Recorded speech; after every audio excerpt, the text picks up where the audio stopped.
Ya, kali ini kita masih belum bisa bebas dari wabah pandemi COVID-19. Bahkan kali ini ada varian baru dari COVID-19 yang diberi nama oleh WHO Omicron. Dan Omicron ini berasal dari Afrika Selatan ya, di Botswana. WHO kemudian meningkatkan status varian baru ini menjadi variant of concern atau VOC, dan menurut beberapa pakar, sebagian besar pakar, bahwa varian baru ini relatif lebih cepat menular, bahkan dengan gejala-gejala yang mungkin tidak terlalu berat gitu. Dan untuk membahasnya kali ini kita akan membahas varian baru ini dengan Bang Nuim Hayat yang berada di Melbourne, Australia. Selamat siang waktu Melbourne, Bang Nuim. Selamat siang. Assalamualaikum Bang Nuim. Juga ini. Waalaikumsalam warahmatullahi wabarakatuh. Sehat Bang? Apa kabar Ferdian? Alhamdulillah sehat. Alhamdulillah. Bang Nuim, Omicron. Di Australia bagaimana Bang? Sudah ada kasus baru? Udah 5. Oh. Jadi tapi belum masuk ke Melbourne, masih Ya. terbatas di negara bagian New South Wales, Sydney, dan satu di wilayah utara. Jadi ini merupakan varian baru atau mutasi baru atau jenis baru. Ya. Tadi dikatakan ini berkembang awalnya di Afrika Selatan, tapi sebenarnya bukan. Ini awalnya berkembang di Afrika bagian selatan. Nanti Afrika Selatan marah lagi. Afrika bagian selatan, Afrika Bang, ya? Selatan, iya, itu di beberapa termasuk Botswana, Botswana Afrika juga. Selatan, ada Iya. Malawi dan lain sebagainya. Ini daerah-daerah yang memang sejak lama sudah dikatakan rentan ya. Apalagi Ya. sekarang ini sebenarnya kami yang di bagian selatan, yang hidup di bagian selatan seperti di Melbourne, hari ini adalah hari terakhir musim semi. Ya. Dan besok mulai musim panas. Jadi katanya yang dinamakan COVID-19 ini tidak begitu bersahabat dengan musim panas, tapi tidak benar juga. Karena di musim dingin, musim panas dia sama saja. Cuma di Australia masih belum begitu gempar. Meskipun demikian, pemerintah langsung memutuskan untuk kemudian menutup, oleh dikatakan hubungan, menutup perbatasan dengan luar negeri sampai dengan tanggal 15 Desember. Semula akan dibuka terus, tapi sekarang ditutup. Jadi ini nampaknya langkah pencegahan yang sangat awal diambil oleh pemerintah, karena memang orang Inggris itu punya kepercayaan prevention is better than cure. Pencegahan itu lebih baik daripada pengobatan. Jadi mereka melakukan pencegahan 2 minggu, melihat bagaimana apakah ini bisa diatasi. Karena sebagaimana Nurdian ketahui, yang namanya COVID-19 ini luar biasa cepatnya berkembang, dan sekarang ini celakanya lagi, kabarnya gejala-gejalanya sudah berubah juga. Ya, Tidak betul. seperti yang masa lalu, kehilangan penciuman, kehilangan rasa, dan ini sudah berubah lagi. Nah, cuma di Australia mereka masih belum begitu gempar.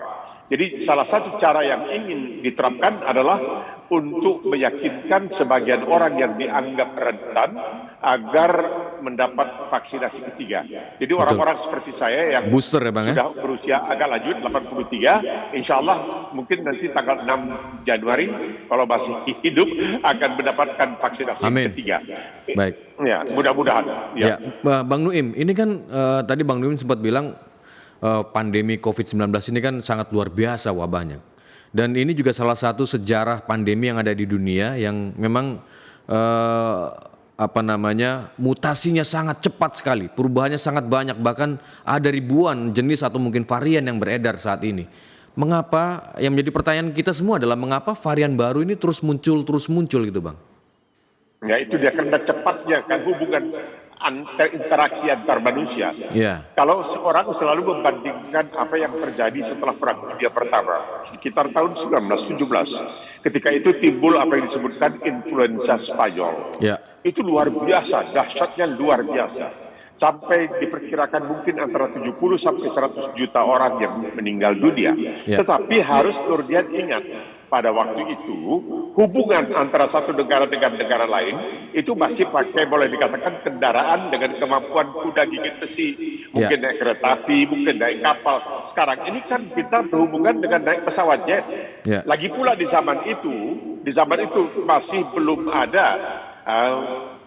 bahkan penisilin belum ada. Penisilin pun belum ada pada waktu itu.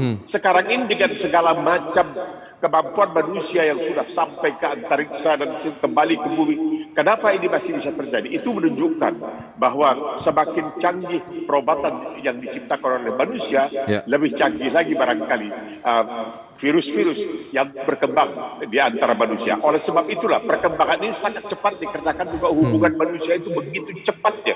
Sekarang juga ada laporan-laporan yang mengatakan bahwa di tempat-tempat tertentu virus ini seperti di Afrika bagian selatan katanya, virus ini pindah ke binatang atau hewan.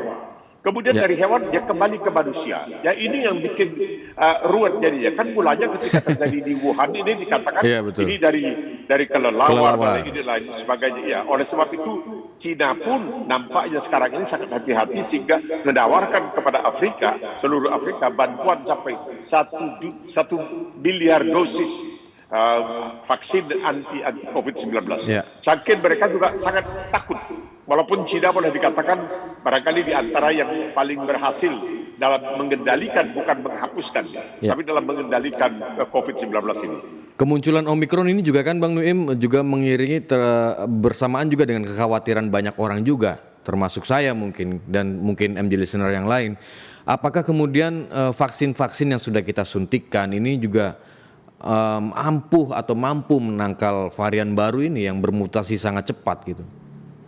Ini yang jadi masalah, karena belum diketahui, karena vaksin-vaksin yang lalu itu hanya terbatas untuk COVID yang ada pada waktu itu, bahkan Delta belum termasuk di dalamnya. Tapi kemudian memang Delta berkembang, ternyata bahwa Delta juga masih bisa dihadapi dengan vaksin yang ada. Tetapi banyak juga ahli di Australia ini yang mengatakan bahwa insya Allah vaksin yang sudah ada sekarang ini akan mampu untuk menghadapi varian Omikron ini. Omikron ini apa huruf huruf alfabet ke-15 Yunani alfabet O kecil. Mudah-mudahan dia tetap menjadi O kecil. Dan ini diharapkan akan bisa diatasi dengan vaksinasi. Jadi dampaknya sekarang ini Nurdian, mereka sudah sampai kepada kesimpulan, paling tidak di Australia dan di sejumlah negara di Barat juga. Kesimpulannya adalah pertama vaksinasi. Itu tidak bisa ditawar-tawar lagi. Kedua itu jaga jarak.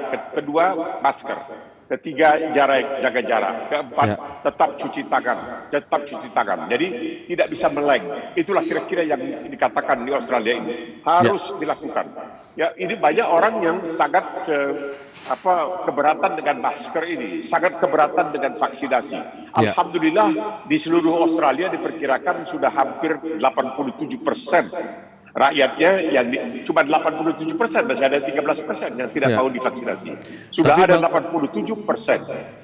Tapi Bang Nuim tidak sedikit juga bahkan negara-negara di Eropa yang banyak negara-negara maju kemudian mengabaikan itu semua. Dampaknya kemudian kemarin beberapa waktu lalu kan banyak yang terjadi kerusuhan juga di beberapa negara Eropa. Kemudian tingkat kasus COVID-nya juga semakin melonjak gitu. Ini antaranya ada dua. Satu soal ideologi, dan ini terjadi di Australia. Ini sangat aneh, karena di Australia ini, alhamdulillah sebenarnya, Ketua Ikatan Dokter Australia ini seorang Muslim Umar Khursid dokter. Jadi banyaklah Muslim yang terbujuk begitu untuk menjalani vaksinasi, karena selalu disampaikan alasan-alasan Rasulullah berpesan, jangan celakakan diri kamu, jangan mencelakakan orang lain dan sebagainya. Tapi tidak semua Muslim bisa dibujuk untuk menjalani vaksinasi, untuk menggunakan masker. Jadi di Eropa juga demikian. Ini tentu berawal dari Amerika Serikat. Ketika mereka merasa bahwa ini ada faktor ideologi, dalam artian bahwa kami tidak mau dipaksa.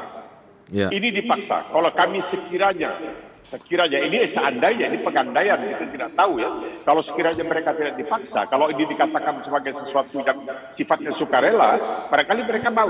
Tapi karena ini dipaksa, mereka tidak mau. Dan ada di antara mereka yang tidak segan-segan untuk kehilangan pekerjaan, kehilangan pemasukan, kehilangan uang untuk bisa bertanggung jawab terhadap keluarga, hanya karena mereka mempertahankan ideologi mereka tidak mau dipaksa. Coba bayangkan. Sebentar lagi, bulan Januari, di Melbourne akan diselenggarakan turnamen tenis Australia terbuka.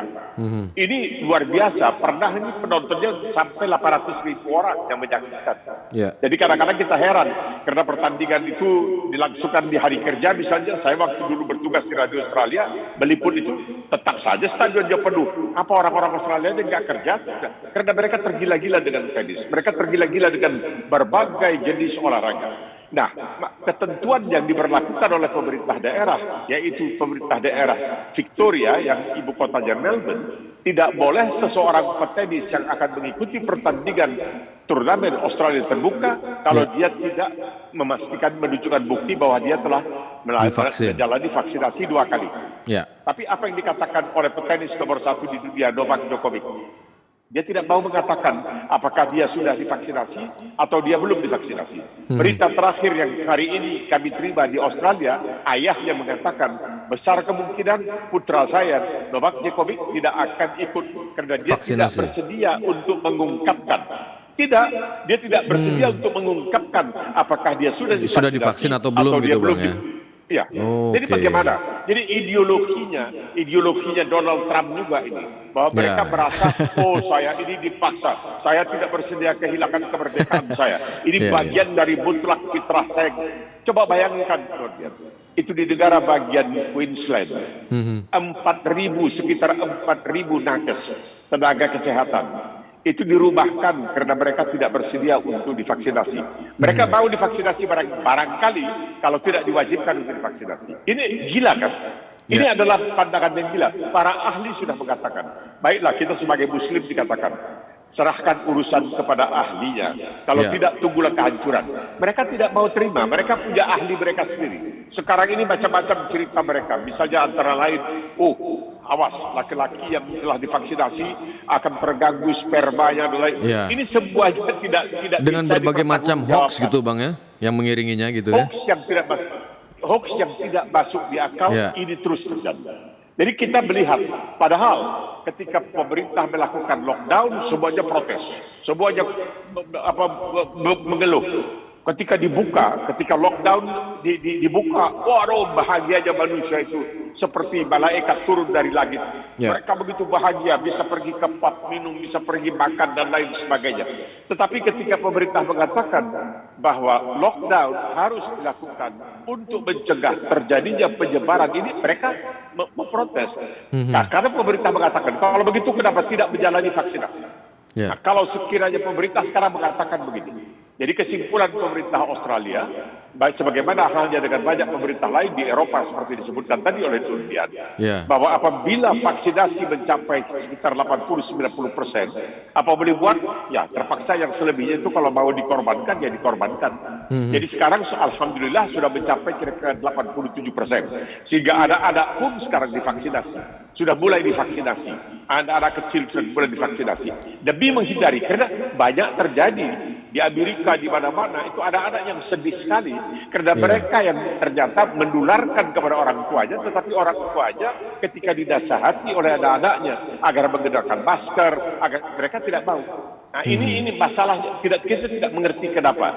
Ini kalau dulu ya di zaman saya masih kecil dahulu, ketika ada pengumuman oleh Dinas Kesehatan di Medan, ada BCG, yaitu suntikan anti TBC. Langsung aja. Orang tua saya bilang, ayo ke sana kau, cepat. Nah, disuntik di lengan kita, oke. Kemudian suruh cacar, oke. Nggak ada masalah. Kenapa kok sekarang ini semakin pinter jadi semakin bodoh? Iya, betul sekali. Itu Bang, kenapa semakin pinter, semakin teknologi semakin canggih, kemudian kita malah semakin mudah untuk termakan hasutan, termakan hoax gitu. Ya, karena ini ada yang disebutkan sebagai teori-teori konspirasi. Jadi misalnya di Amerika itu ada yang disebutkan deep state, negara di dalam negara. Nah, ini negara di dalam negara inilah katanya konon yang berkuasa. Mereka ini adalah orang-orang pedofil, orang-orang yang suka katanya memperkosa anak-anak dan lain sebagainya. Pokoknya orang-orang yang tidak bermoral.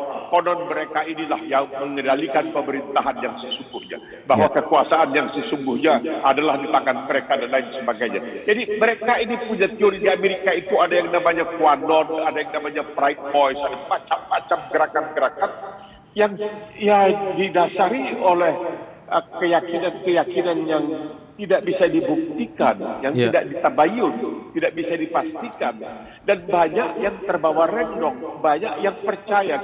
Saya sama sekali tidak percaya, karena beberapa di antara tetangga saya pada waktu guru sekolah, insinyur, arsitek tidak mau. Akhirnya dibujuk, saya bujuk, mereka udah habis disuntik, ceritain macam, wah aku waktu disuntik sakitnya bukan main begini. Sekarang anak mereka yang baru punya anak, anaknya baru umur 1 tahun, tidak mau disuntik. Dia selalu bertengkar dengan orang tuanya. Jadi saya sampai-sampai mau mengatakan, karena mereka sering datang untuk ngopi ke rumah saya ingin mengatakan, saya bukan tidak mau kamu datang ke rumah saya, setiap saat saya akan terima kamu. Tapi kamu tidak bisa terima kalau anak kamu belum divaksinasi, dan kalau kamu masih terus berhubungan, karena dia bangga sekali, itu cucunya satu-satunya. Kalau anaknya meninggalkan cucunya dengan dia, si nenek bukan alang kepalang bahagianya, dan dia akan datang ke rumah saya untuk bawa anaknya sambil minum kopi. Tapi saya katakan ini bisa menyebarkan nanti bahayanya. Tapi ya macam mana, saya sudah mencoba anak saya yakinkan ini berbahaya. Oh tidak mau. Saya katakan kepada putri kamu, jangan pikirkan diri kamu, pikirkanlah anak kamu yang berumur 1 tahun. Oh mereka bilang justru karena itu saya tidak mau anak saya sampai nanti berbahaya karena saya yang disuntik. Macam mana, nggak masuk di akal. Jadi makin pinter, tapi itulah manusia. Sepinter-pinternya manusia itu tidak bisa sempurna 100%, ada kebodohannya. Nah ini yang terjadi sekarang ini. Mereka itu duduk di tangga parlemen, Dewan Perwakilan Rakyat Daerah, protes. Mereka menuduh menteri besar sebagai kepala pemerintahan daerah negara bagian Victoria sebagai fasis, sebagai ini, sebagai macam-macam. Mereka bawa tiang gantungan karena mereka mau gantung dia, karena dia ingin membuat rancangan undang-undang yang memberikan kepada pemerintah hak untuk menyatakan keadaan darurat apabila terjadi pandemi lagi. Mereka tidak bersedia, mereka tidak setuju. Penyebaran virus corona diantaranya adalah kerumunan, dan kerumunan ini disebabkan oleh beberapa hal. Misalnya ada beberapa event, ada peristiwa, dan kali ini yang terjadi di Eropa atau di beberapa negara di luar sana ada namanya Black Friday. Bagaimana Bang Nuim ini melihatnya, Bang? Ya, ini ceritanya agak panjang sedikit, Jordian. Ini kira-kira 400 tahun yang lalu di Amerika ini aneh bin ajaib. Aneh bin ajaib namanya. Setiap pemilihan umum, pemilihan presiden itu adalah hari Selasa pertama bulan November. Kita sebutkan tanggalnya. Jadi 4 tahun sekali kan mereka pemilihan presiden. Hari Selasa pertama bulan November.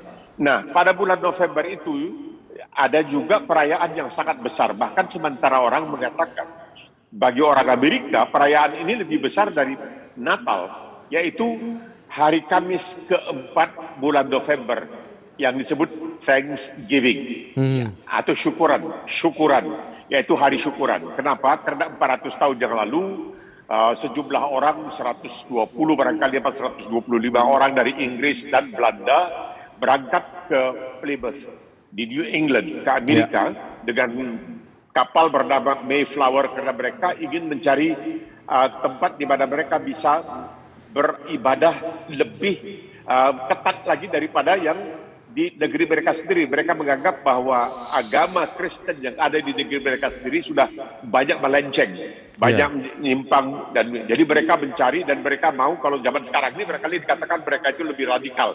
Jadi mereka ini disebutkan Puritan. Nah itu mereka sampai di sana boleh dikatakan menjelang musim dingin, sedangkan persediaan makanan tidak mencukupi dan lain sebagainya. Pada akhirnya ketika mereka mampu survive, sehingga dikatakan bahwa sekarang ini puluhan juta orang Amerika itu punya sangkut paut, punya hubungan darah dengan para pilgrim, para peziarah yang 400 tahun yang lalu datang dengan kapal Mayflower. Nah itulah dirayakan setiap Kamis keempat bulan November, dirayakanlah Thanksgiving. Ini berkumpul, sanak keluarga dari mana-mana semua berkumpul. Layaknya seperti Natal, bahkan lebih daripada Natal. Nah, kemudian hari Jumatnya disebut Black Friday, Jumat hitam. Kenapa? Karena pada hari Jumat itulah dimulai obral besar-besaran, diskon besar-besaran sampai menjelang Natal. Nah, ini yang membuat orang tergila-gila di Australia, karena sekarang kalau sesuatu terjadi di Amerika dalam waktu dekat itu juga akan ditiru oleh negara-negara lain, termasuk oleh Australia, termasuk oleh Inggris. Jadi seperti yang terjadi baru-baru ini, ketika hari Kamis yang lalu disebutkan sebagai Thanksgiving, hari syukuran, maka Jumatnya orang terbawa gila-gilaan pergi untuk mencari obral. Karena kata sudah diskon 20 ditambah diskon 20 lagi.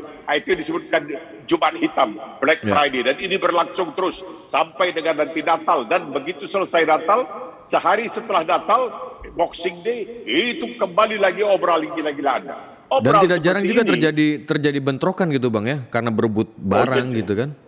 Gontok-gontokan, iya, bisa tarik-tarikan, memalukan. Itu memalukan, tapi ya begitulah kalau orang berebut untuk membeli sesuatu. Karena harga murah gitu kan. Belum tentu juga, karena gitu. toko-toko itu juga pinter. Sebelum dia obral, dia bilang ini harganya $70. Padahal itu harganya cuma $50. Tapi nanti waktu sekiranya mau obral, mereka mengatakan kita udah turunkan dari $70 menjadi $50. Padahal itu harganya $50. Ya itulah kepintaran dari toko-toko. Jadi ini yang membuat orang betul-betul bisa terhanyut, bisa mudah dipengaruhi, dan mereka berbondong-bondong pergi. Bukan itu saja, kalau untuk Australia, itu misalnya sehari setelah Natal, itu ada pertandingan kriket. Itu yang dilangsungkan di Melbourne. Itu bisa dihadiri sampai 80.000, 90.000 orang. Bayangkan kalau mereka misalnya tidak mau menggunakan masker dan lain sebagainya, dan mereka tidak akan diberi masuk. Jadi di Australia ini, Nurdian, kalau saya sekarang ini misalnya ingin pergi ke restoran, tidak bisa masuk begitu saja. Saya mesti mendaftarkan diri dengan apa ini, kode QR. Menggunakan HP saya, itu QR. Mesti, itu wajib, itu tidak boleh tidak. Dan kalau pakai masker, mesti pakai masker. Begitu juga kalau mau pergi menonton bioskop misalnya. Begitu juga untuk menghadiri misalnya pertandingan sepak bola dan lain sebagainya. Itu juga mesti menggunakan masker. Jadi untuk itu banyak orang Australia bersedia untuk mengorbankan dalam tanda kutip ideologinya, mengorbankan pendiriannya. Mereka kalau untuk olahraga, mereka barangkali bersedia untuk segala-galanya. Tapi seperti yang dikatakan tadi, kalau orang seperti Novak Djokovic, pemain tenis nomor 1, petenis putra nomor 1 di dunia, kalau sampai dia tidak ikut, ini akan betul-betul jatuh merek. Turnamen Australia terbuka yang akan dilangsungkan dari tanggal 17 Januari kalau tidak salah, sampai tanggal 30 Januari.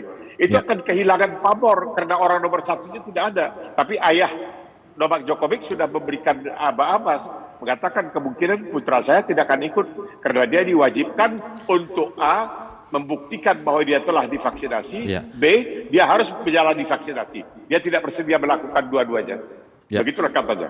Ya, berbicara soal pembatasan, penggunaan masker, ini juga yang kemudian ya ujung-ujungnya yang membuat banyak publik di Eropa kemudian marah, akhirnya menggelar demonstrasi karena yang membuat mereka marah adalah kemungkinan pembatasan yang saat ini gitu loh Bang, terkait COVID-19 ini. Mereka sudah bosen, mungkin sudah jenuh kali gitu kan.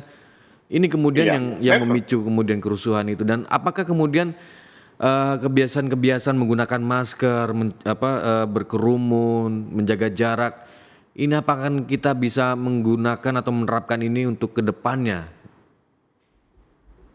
Ya, itu harus diyakinkan bahwa saudara itu bukan hanya menyelamatkan diri sendiri, tetapi menyelamatkan orang lain. Saudara sayang kepada anak istri, sayang kepada orang tua dan lain sebagainya, maka cegahlah diri jangan sampai terkena, karena nanti saudara akan menularkannya kepada orang lain. Ini yang tidak bisa diyakinkan, dan saya tidak masuk di akal bahwa ini tidak tepat, tidak masuk ke otak mereka, ke jiwa mereka. Jadi misalnya di Australia ini, saya baru di Amerika saya melihat baru seorang yang banyak anak-anak yang mengatakan, wah sedih sekali kenapa orang tuanya pergi nonton bola tapi tidak mau pakai masker dan lain sebagainya karena tidak ada kewajiban pakai masker, lalu dia kena COVID dan dia meninggal dunia, anak-anaknya menangis terselus, dan mereka itu tidak, barangkali karena tidak bisa melihat karena mereka sudah mati atau mereka dalam keadaan terkapar tidak sadarkan diri, tidak bisa melihat betapa sedihnya anak-anak ditinggalkan oleh orang tuanya dari suatu penyakit yang bisa dicegah. Ini bukan berarti bahwa kita bisa mencegah maut, tetapi kita bisa mengambil langkah ikhtiar sebelum kita tawakal.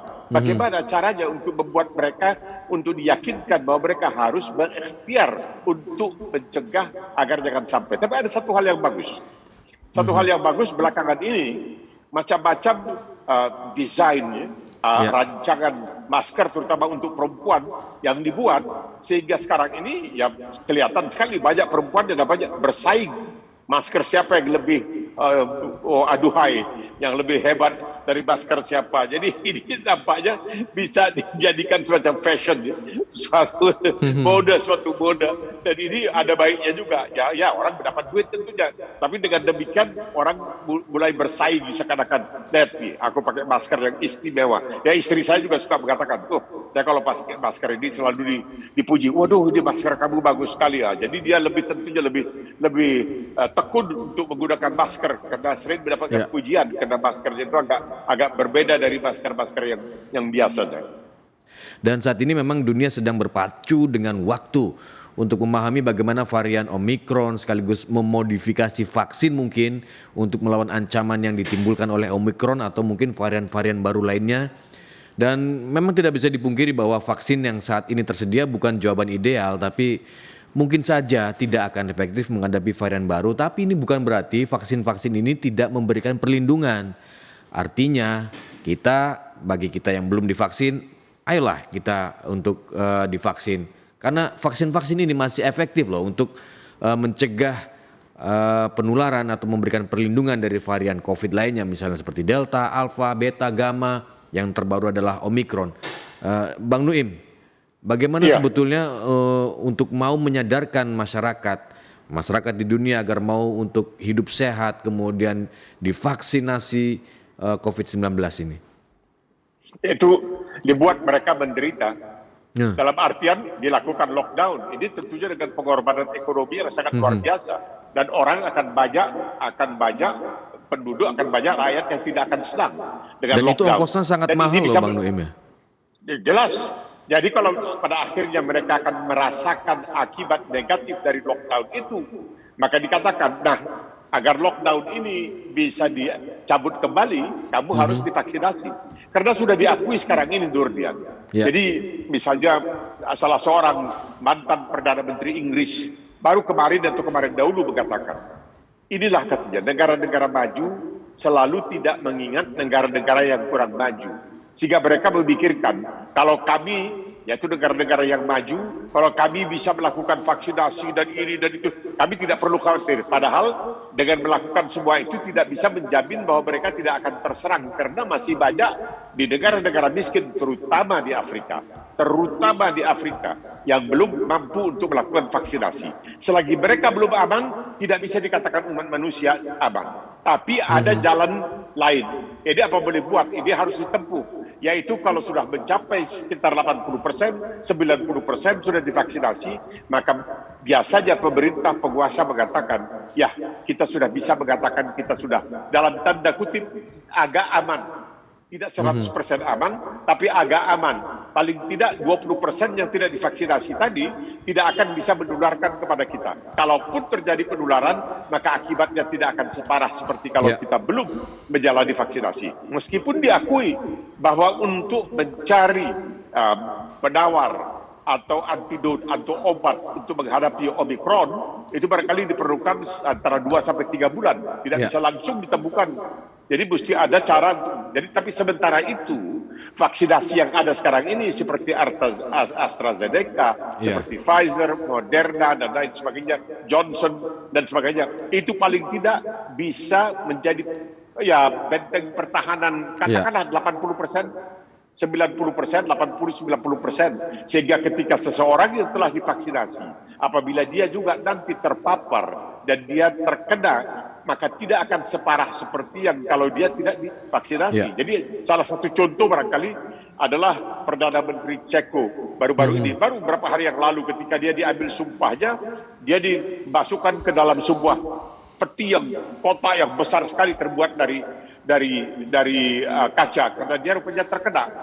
Tetapi dia selamat karena dia divaksinasi. Padahal dia seorang perokok berat dan dia seorang pengguna alkohol yang juga berat. Jadi peminum alkohol yang berat, perokok yang berat, tapi masih bisa diambil sumpahnya sebagai Perdana Menteri karena dia walaupun sudah pernah kena COVID, tapi dia sudah pernah divaksinasi, maka dia masih bisa diambil sumpahnya, dia masih bisa dipercaya untuk menyelenggarakan kekuasaan negara.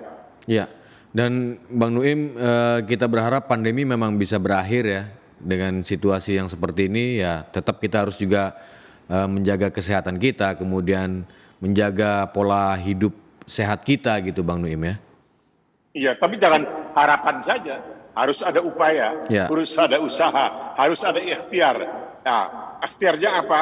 Vaksinasi. Ya. Baik, terima kasih Bang Nuim sudah bergabung bersama kami di Morning Session with Nuim Hayat. Bang Nuim yang berada di Melbourne, Australia, tetap sehat, tetap semangat, dan salam Amin. sehat juga dari saya. Terima kasih. Assalamualaikum. Waalaikumsalam.